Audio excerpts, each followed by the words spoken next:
नमस्कार.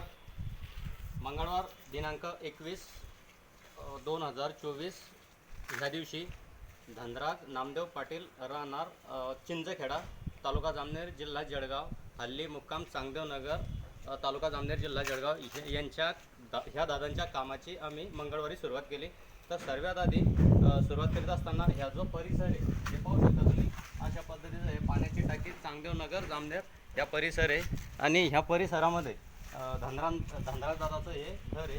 तर ह्या घराचं विषय असा होता की पूर्ण आपलं खाली जे तळ त्या तळावर तर डबल तळ होतं आणि ते पूर्ण काढून कोरून आम्ही पूर्ण साफसफाई करून घासून त्याच्यावर आम्ही 3 कोट आता तिसरा आज रोजी माझा फायनल होत आहे आणि याचे गॅरंटी 7 वर्षाची राहील आणि जवळजवळ उन्हाचं टेम्परेचर 10 डिग्री कमी करणार आहे आणि 90% सरदायावर हे काम करणार आहे. धन्यवाद.